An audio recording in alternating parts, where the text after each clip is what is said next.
নমস্কার বন্ধুরা, সোমা কিচেনে আপনাদের স্বাগত। সবাইকে জানাই অনেক অনেক শুভেচ্ছা। আজকে আমাদের রেসিপি রুই মাছের কোরমা। এই রেসিপি বানানো খুবই সহজ, সবাই বানাতে পারে, কিন্তু আমি কিভাবে বানাই তা আপনাদের সঙ্গে শেয়ার করব। তাহলে রুই মাছের কোরমা বানানোর জন্য সবার প্রথমে নিয়ে নিচ্ছি 6 পিস রুই মাছ। চেষ্টা করবেন রুই মাছের পিসগুলো বড় থেকে নেওয়ার। মাছগুলোকে মেখে নেব। সবার প্রথমে দিয়ে দিচ্ছি 1 চামচ লবণ, দিয়ে দিচ্ছি 1 চামচ হলুদ গুঁড়ো,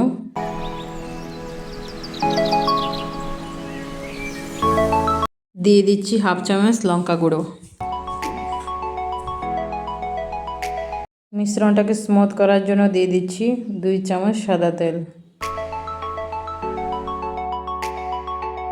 এবার সমস্ত মশলা ভালো করে মেখে নেব। যদি রুই মাছে মাখানো ভালো না হয় তাহলে কোপ্তা খেতে একদমই ভালো লাগবে না, তাই অবশ্যই ভালো করে মেখে নেবেন।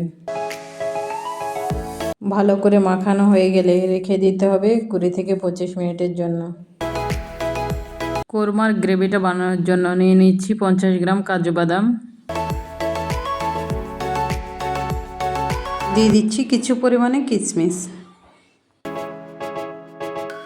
কিশমিশ দিয়ে ভালো করে মিহি পেস্ট তৈরি করব। একটা পেস্ট তৈরি করা হয়ে গেছে, এখন রেখে দিচ্ছি একটা সাইডে। এরপর নিয়ে নিচ্ছি কিছু পরিমাণে পেঁয়াজ। পেঁয়াজগুলোকে আমি পাতলা করে কেটে নিয়েছি, তারপর এইভাবে একটু ছাড়িয়ে নেব, তাহলে তেলে ভাজার পর ভালো করে ভাজা হবে। নিয়ে নিচ্ছি একটা কড়াই। কড়াইয়ের মধ্যে দিয়ে দিচ্ছি একটু বেশি পরিমাণে তেল, যাতে করে পেঁয়াজের বেরেস্তাটা ভালো করে ভাজা যায়। তেল গরম হলে দিয়ে দিচ্ছি পাতলা করে কেটে রাখা পেঁয়াজ। পেঁয়াজ দিয়ে ভালো করে ভেজে নেব নেড়ে চেড়ে। এই বেরেস্তাগুলো ভাজতে সময় লাগবে 2 থেকে 3 মিনিট। আর যখনই দেখবেন পেঁয়াজের কালারটা হালকা লালচে হয়েছে, তখন একটা ছাঁকনি দিয়ে তুলে নিতে হবে। ছাঁকনি দিয়ে তুলে নেওয়ার সময় যে অতিরিক্ত তেলটা ছিল তা অতি অবশ্যই এইভাবে সেটা চাপ দিয়ে বের করে দেবেন। আপনাদেরও এরকম কালারটা থাকতে হবে। যদি খুব বেশি পেঁয়াজ ভাজা হয়ে যায় তাহলে গ্রেভিটা কিন্তু তেতো লাগবে, তাই অতি অবশ্যই এইদিকে খেয়াল রাখবেন। এবার পেঁয়াজ ভাজার সময় যে আমি অতিরিক্ত তেল বেশি দিয়েছিলাম সেটা কিছু পরিমাণে তুলে নিচ্ছি। এবার ওই তেলেই দিয়ে দিচ্ছি মেখে রাখা মাছ। এক দিকটা ভাজা হয়ে গেছে, আমি উল্টে দিচ্ছি অপর পিঠটাও ভালো করে ভাজা হওয়ার জন্য। মাছ ভাজা হয়ে গেছে, আমি তুলে নেব। সেম একইভাবে পরের মাছগুলোও ভেজে নেব। এবার তেলের মধ্যে দিয়ে দিচ্ছি কিছু গোটা গরম মশলা, একটা তেজপাতা, 2টো দারুচিনি, 2টো এলাচ।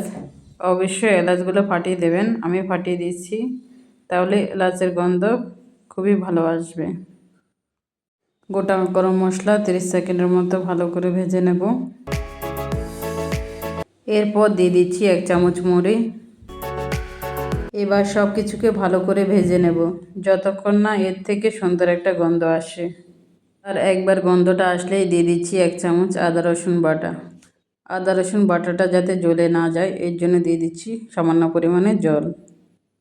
গ্যাসের ফ্লেমটাকেও একবারে লো করে এর মধ্যে দিয়ে দিচ্ছি কিছু পরিমাণে গুঁড়ো মশলা। দিয়ে দিচ্ছি রঙের জন্য 1 চামচ হলুদ গুঁড়ো, দিয়ে দিচ্ছি 1 চামচ লঙ্কা গুঁড়ো,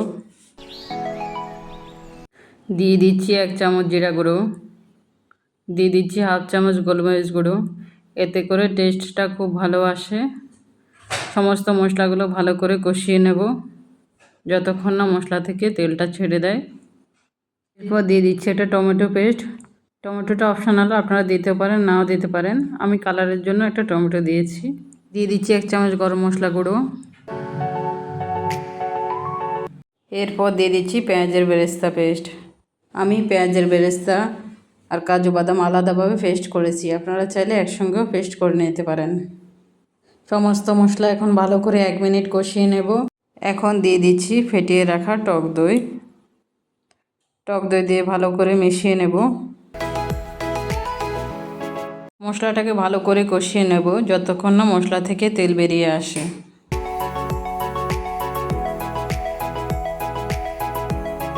এখন দিয়ে দিচ্ছি পরিমাণ মতো লবণ।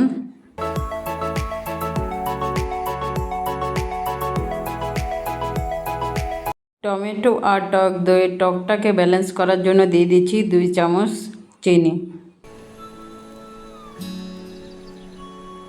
ভালো করে মিশিয়ে নেব। এরপর দিয়ে দিচ্ছি কাজু বাদামের পেস্ট। ভালো করে 1 মিনিট কষিয়ে নেব। এখন দিয়ে দিচ্ছি পরিমাণ মতো জল। জল দিয়ে ভালো করে 2 থেকে 3 মিনিট ফুটিয়ে নেব। এরপর দিয়ে দিচ্ছি ভেজে রাখা মাছ। এরপর কড়াইয়ের 2 পাশে ধরে ঘোরালে মাছগুলো ভালো করে মিশে যাবে। এখন গ্যাসের ফ্লেমটি লো রেখে রান্না করতে হবে 5 থেকে 6 মিনিট। 1 থেকে 1.5 মিনিট পর পর কড়াইয়ের 2 পাশে ধরে ভালো করে ঘুরিয়ে নিলে মাছগুলো মিশে যাবে, তাহলে আর নিচে লাগবে না। খুন্তি বা হাতা দিয়ে মাছগুলোকে নাড়বেন না, তাহলে ভেঙে যাবে। আরও 2 থেকে 3 মিনিট লো মিডিয়ামে রান্না করব। দেখবেন যখন গ্রেভি থেকে তেলটা ছেড়ে দিয়েছে তখন বুঝবেন আমাদের রান্নাটা অনেকটাই হয়ে এসছে। এখন দিয়ে দিতে পারেন কিছু পরিমাণে গরম মশলা। আমি গরম মশলা আগে ব্যবহার করেছি, এর জন্য আর গরম মশলা দিচ্ছি না। সামান্য একটু কেওড়া জল দিয়ে গ্যাসের ফ্লেমটাকে বন্ধ করে দিচ্ছি। রুই মাছের কোরমা গরম গরম ভাত, রুটি বা পরোটার সঙ্গে পরিবেশন করতে পারেন। রেসিপিটি কেমন লাগলো অবশ্যই জানাবেন। যদি ভালো লেগে থাকে তাহলে একবার বাড়িতে অবশ্যই বানিয়ে দেখতে পারেন। আমার চ্যানেলে নতুন বন্ধু হয়ে থাকলে চ্যানেলটি সাবস্ক্রাইব করার অনুরোধ রইল। পাশে থাকা বেল আইকনটা অবশ্যই প্রেস করে দেবেন। আমি চ্যানেলে যখনই কোনো নতুন রেসিপি দেব আপনাদের কাছে খুব তাড়াতাড়ি পৌঁছে যাবেন। আজকের মতো এই পর্যন্ত। আবারও হাজির হয়ে যাব অন্য কোনো নতুন রেসিপি নিয়ে। ধন্যবাদ সবাইকে ভিডিওটি দেখার জন্য।